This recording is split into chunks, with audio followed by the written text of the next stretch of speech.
Bonjour à tous et à toutes, je suis Nicolas, passionné d'immobilier et adepte de la location meublée saisonnière sur la commune de Limoges depuis de nombreuses années.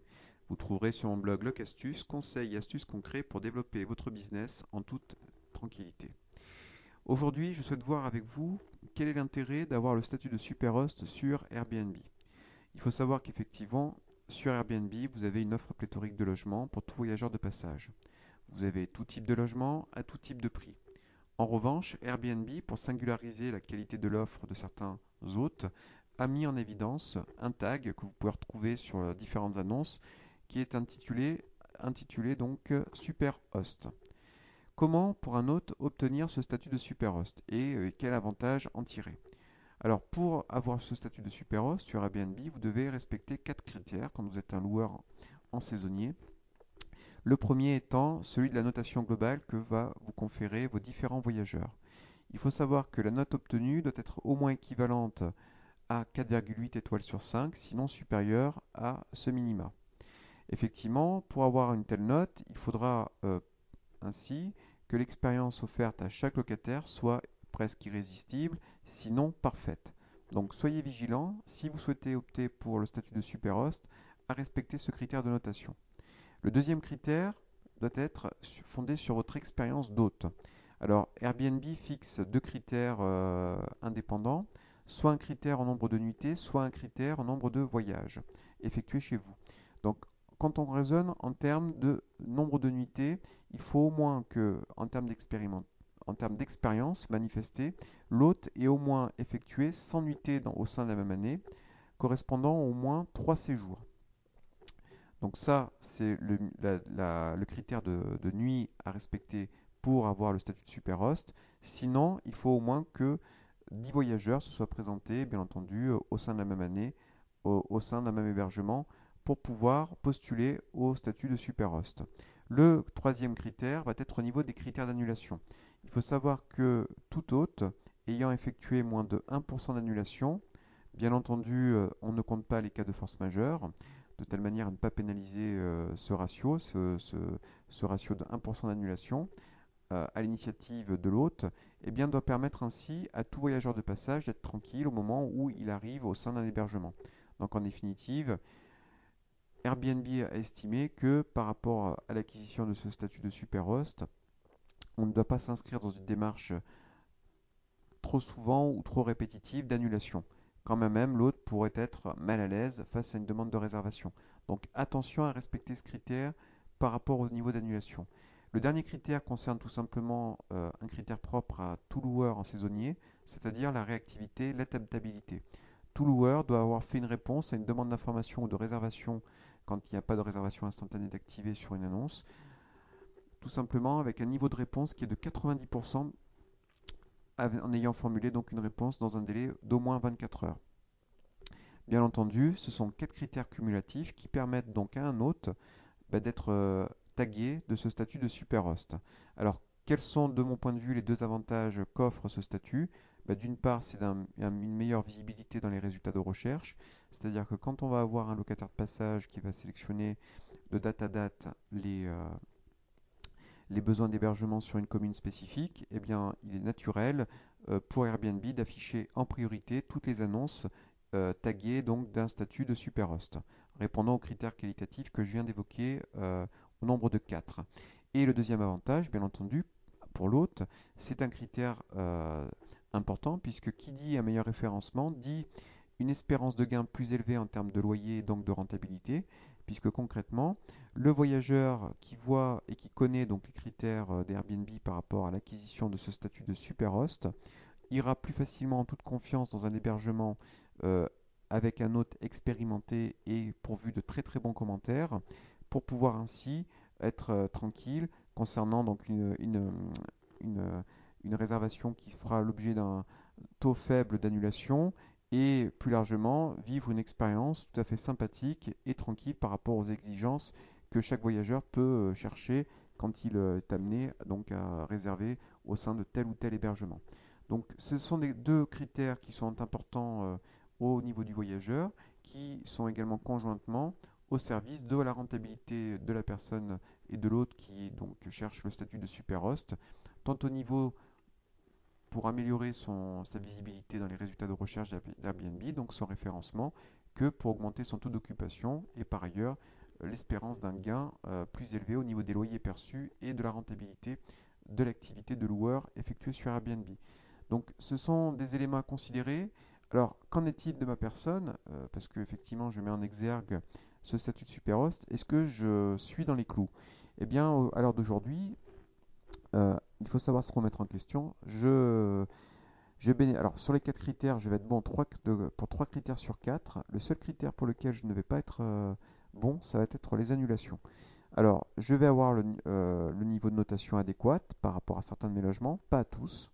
Il y a certains logements qui, malgré des dizaines de commentaires, sont à 4,6 sur 5. D'autres sont à 4,8 sur 5.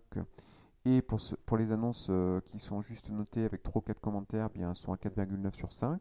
Donc j'ai les critères. J'ai également le critère d'expérience au niveau global, puisque sur mon compte, j'ai 90 commentaires et je pourvois généralement à satisfaire à plus de 100 nuitées par an. Donc le critère d'autant plus facile à atteindre que l'on a des hébergements en nombre et en quantité à proposer sur la plateforme Airbnb. Donc le critère également de réactivité est rempli, puisqu'en règle générale, j'essaie d'être le plus réactif possible et adaptable possible. J'essaie de formuler une réponse dans l'heure ou dans les 2 heures qui suivent la formulation de la demande de réservation, puisque je ne suis pas en réservation instantanée. Sinon, par rapport aux demandes d'information, j'essaie également d'être réactif en apportant une réponse dans l'heure qui suit la demande. Et enfin, pourquoi est-ce que je ne suis pas dans les clous au niveau des annulations? Tout simplement, comme je l'ai pu évoquer lors d'un précédent podcast, eh bien, c'est que je me suis retrouvé face à des clients qui ont pu soit me faire des demandes de réservation, donc non instantanées, en me demandant de séjourner sur des hébergements qui n'étaient pas propres à ce qu'ils attendaient de celui-ci. Des fois, j'ai simplement. Alors, il arrive que des clients ne lisent pas les annonces et peuvent réserver pour deux alors qu'ils vont être quatre à l'issue du discours. C'est-à-dire qu'on arrive à des appartements conçus pour 2 personnes et qui peuvent se retrouver suroccupés. Donc en gros, j'ai pas la place. Ça m'est arrivé d'annuler pour cette raison. J'ai pu annuler par ailleurs pas tout simplement parce que je me suis retrouvé dans une situation où je répondais à un cas de force majeure, notamment parce que je n'étais pas en mesure de loger un client en raison d'un problème technique comme un dégât des eaux. Donc ça, malheureusement, ce sont des choses qui normalement ne doivent pas impacter le taux d'annulation, mais qui, dans ma situation, a fait qu'ils ont pu en tenir compte. Et également, j'ai pu me retrouver par rapport à être pénalisé, et bien tout simplement parce que j'avais à l'époque où je n'étais pas en réservation instantanée, parce que je m'y suis mis, on va dire qu'il y a quelques temps, il y a quelques mois, j'étais en réservation instantanée et j'ai pu me retrouver mal à l'aise face à des locataires qui n'étaient pas pourvus de bons commentaires. Il faut être humble. Alors, j'avais expliqué dans un précédent podcast et vidéo que quand on est en réservation instantanée, on peut recevoir des demandes de réservation effectives qu'à partir du moment où le locataire a de très bons commentaires laissés par de précédents hôtes. Alors à l'époque, j'avais décidé, alors pas par méconnaissance de ce critère, mais tout simplement pour élargir et laisser sa chance à tout voyageur qui débutait sur Airbnb de pouvoir être hébergé au sein de mes appartements. Du coup, je m'étais dit, je ne vais pas mettre de critères sélectifs concernant savoir si la personne a reçu ou pas des bons commentaires ou qu'elle ait été ou non recommandée par de précédents hôtes. Je vais accepter tout type de profil et bien entendu même des personnes qui viennent de démarrer sur Airbnb. Puisqu'il faut savoir, comme je l'avais expliqué dans un précédent podcast, pour rappel, que quand vous êtes en réservation instantanée, vous pouvez mettre un prérequis concernant la recommandation laissée par de précédents hôtes auprès des voyageurs qui pourraient faire des demandes de réservation instantanée chez vous. Donc ça peut être un prérequis et des conditions à satisfaire préalables avant toute demande de réservation chez vous, que vous soyez ou non sous ce format-là. Donc en tout cas, moi j'avais décidé ça. Je me suis retrouvé face à des demandes de réservation du coup avec des personnes qui avaient eu 2, 3 mauvais commentaires. Et du coup, j'avais demandé tout simplement l'annulation des réservations parce que je ne me sentais pas à l'aise pour accueillir des voyageurs qui n'avaient pas été forcément bien recommandés par les précédents hôtes. Alors comme je l'avais dit également la dernière fois, euh, il peut y avoir une expérience locative malheureuse entre un locataire, un voyageur et son hôte, ça peut arriver. Donc quand c'est comme ça, quand il y a plusieurs commentaires et qu'il y en a un ou un deuxième qui est moyen, je prends quand même le risque d'accepter la réservation. En revanche, quand on a affaire à des voyageurs qui ont des profils, alors ça reste rare, mais ça arrive quand même à la marge, qui ont cumulé avec différentes mauvaises expériences, eh bien là, je préfère ne pas donner suite et passer mon tour. Alors, c'est vrai que procéder comme ça, eh bien, j'ai pu avoir un taux d'annulation plus élevé au cours de cette dernière année d'exercice, et ce qui a pu faire que sur les 4 critères nécessaires à l'obtention de ce statut de super host, à l'heure où je vous parle, je réponds à 3 critères sur 4. Alors, il faut savoir qu'au niveau des critères, une chose aussi que j'allais oublier de vous donner comme élément, mais il est important de le souligner, Airbnb dispose qu'on est admissible au statut de superhost 3 fois ou 4 fois par an. En fait, c'est-à-dire que concrètement, Airbnb vérifie tous les 3 mois les critères sur une même année, donc que j'ai cité, pour savoir si quelqu'un qui était en statut superhost peut conserver ce statut en fonction des critères qualitatifs que Airbnb a mis en place. Sinon, pour quelqu'un qui n'y a pas accès, eh ben, d'y accéder en fonction de l'évolution de ses statistiques. Voilà, j'ai trouvé mes mots. Donc n'hésitez pas en tout cas à vous intéresser au sujet. Je pense que ça vaut le coup. De mon point de vue, malgré tout, ça répond, ces 4 critères, à des exigences fortes qui sont légitimes pour Airbnb et pour les voyageurs qui sont de passage au sein des hébergements pour les différents hôtes. Et ça maintient une forme de pression, malgré tout directe ou indirecte, sur les hôtes pour maintenir un haut niveau de qualité au regard des critères mis en évidence pour le maintien de ce statut une fois qu'on l'a obtenu. Donc n'hésitez pas à vous y intéresser, ça vaut le coup de mon point de vue. N'hésitez pas par ailleurs, si mon contenu vous a convaincu, eh bien, à le commenter. J'essaierai autant que possible de répondre aux différents intervenants dans le temps qui m'est imparti.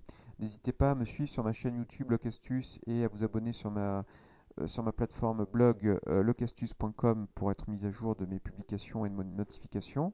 Également à me suivre sur Spotify où je suis depuis peu pour mes podcasts. Et bien entendu, bien, il me reste à vous souhaiter à tous et à toutes une très très bonne fin de journée. Prenez soin de vous en ces temps de reconfinement. Et puis bien entendu, je vais vous remercier de votre attention. En vous souhaitant donc une très bonne fin de journée à tous et à toutes et en vous disant à très bientôt.